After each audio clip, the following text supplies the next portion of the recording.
जब काल मनुष्य पर छाता है, पहले विवेक मर जाता है। ये पंक्ति मैं क्यों बोल रहा हूँ, इसके पीछे की वजह है कि पाकिस्तान कुछ दिनों से चल रहे पाकिस्तान पर जो लगातार ऑपरेशन सिंदूर द्वारा किए गए भारत के ताबड़तोड़ हमलों के बाद अब पाकिस्तान ने सीज फायर साइन कर लिया है। लेकिन सीज फायर साइन करने के थोड़ा पीछे आपको ले चलते हैं।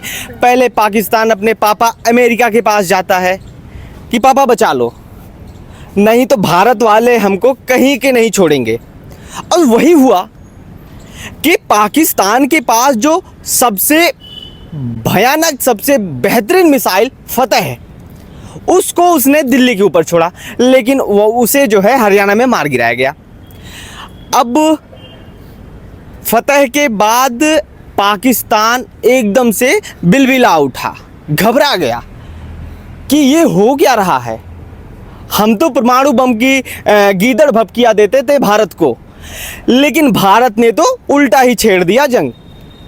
इसके बाद भारत ने जब S-400 से इनकी सभी ड्रोन सभी मिसाइलों को नाकामयाब कर दिया, तब पाकिस्तान को ये समझ आया कि नहीं गुरु, कुछ उल्टा हो रहा है।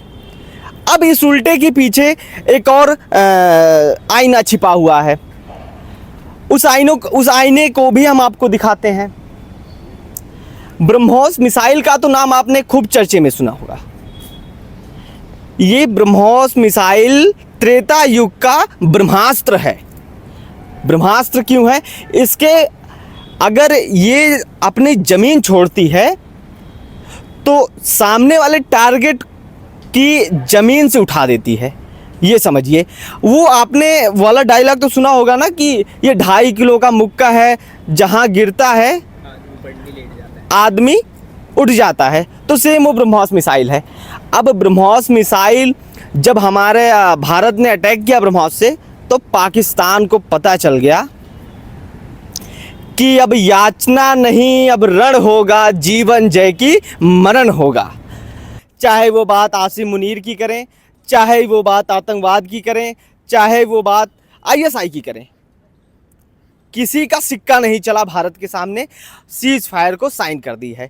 लेकिन सीज फायर साइन करने के बाद वहाँ के जो प्रधानमंत्री हैं वो कहते हैं कि सीज फायर तो हमने साइन की है, लेकिन हमारी मिलिट्री हमारे कंट्रोल में नहीं होती, वो अपना डिसीज़न खुद लेती है। ये भारत की तरह रूल पाकिस्तान में नहीं लागू होता।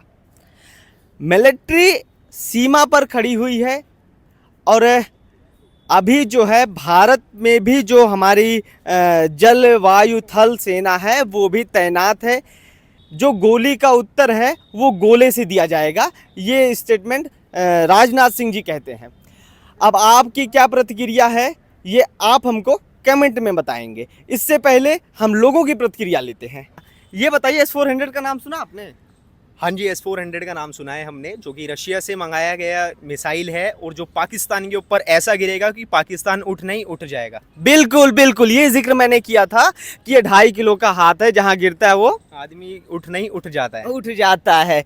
अच्छा ये बताइए, अभी जो हो रहा है इंडिया और पाकिस्तान वार, ऑपरेशन सिंदूर आपने देखा, अब क्या लग रहा है सीज फायर जो सिग्नेचर हुए हैं दोनों के आपस सामंजस्य में, टिक पाएगा, चल पाएगा ये? सर देखिए, चलने की तो बात दूर की छोड़िए, अगर हमसे आंख भी अगर पाकिस्तान मिला ले तो यही बहुत बड़ी बात होती है। बिल्कुल बिल्कुल बिल्कुल। नाम क्या वैसे आपका? मेरा नाम पीयूष भारद्वाज है। अच्छा।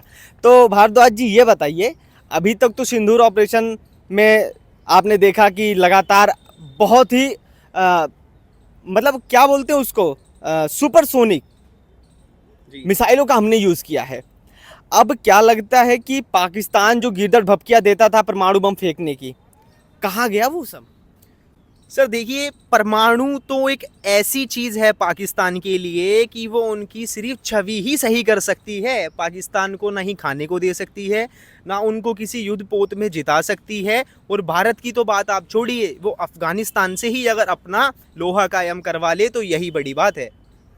बिल्कुल बिल्कुल, काफ़ी बड़ी बात आपने बोली। तो क्या लगता है, पाकिस्तान जो गीदड़ भभकिया देता था कि मैं परमाणु बम का हमला कर दूंगा, मुझ पर अगर आँच आई तो मैं दुनिया में किसी को नहीं रहने दूंगा विश्व में, ये देखिए वही आपने सही कहा, गीदड़ भपकियों वाली बात है। और गीदड़ सिर्फ भपकियां ही दे सकते हैं, शेर की तरह दहाड़ के शिकार नहीं कर सकते। तो कौन दहाड़ रहा है शेर की तरह? इंडिया दहाड़ रहा है, सबको पता है, पूरे 150 करोड़ जनता को पता है कि भारत का कितना अच्छा प्रभाव है पाकिस्तान पर, कि वो दूसरे कंट्रियों के पास जा रहा है मदद मांगने की हमें हमारे पापा भारत से बचा लीजिए।